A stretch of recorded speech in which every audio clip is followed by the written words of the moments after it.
500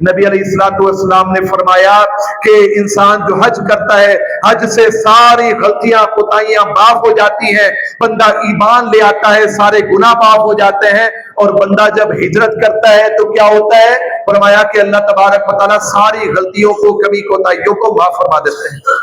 اسی طرح رسول اللہ صلی اللہ علیہ وسلم نے فرمایا کہ میں جنت میں اس بندے کے لیے اعلیٰ درجے میں بھی اور بیچ درمیانے درجے میں بھی ادنا درجے میں بھی ایک گھر کی ضمانت دیتا ہوں۔ کس کے لیے؟ فرمایا کہ جو ہجرت کرے، جو اللہ کے لیے اپنے گھر بار کو چھوڑے، یہ اجر ہے، یہ اجر ہے۔ اور یہی وہ واقعہ ہجرت ہے کہ جو آغاز بنا۔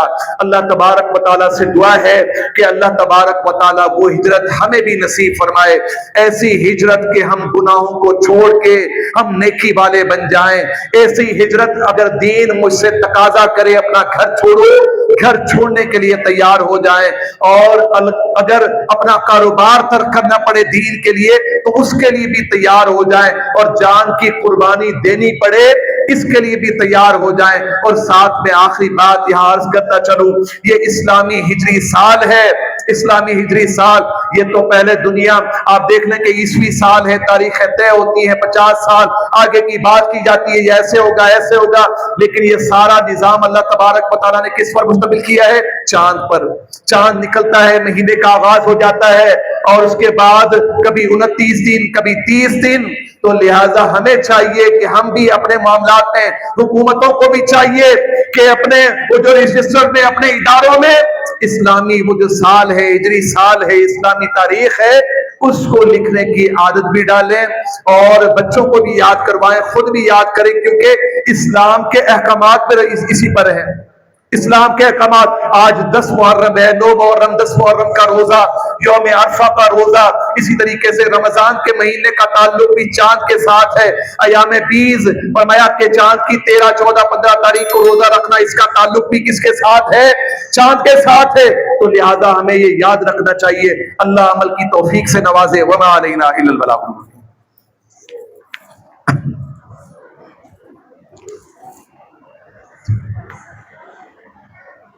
ان الحمد للہ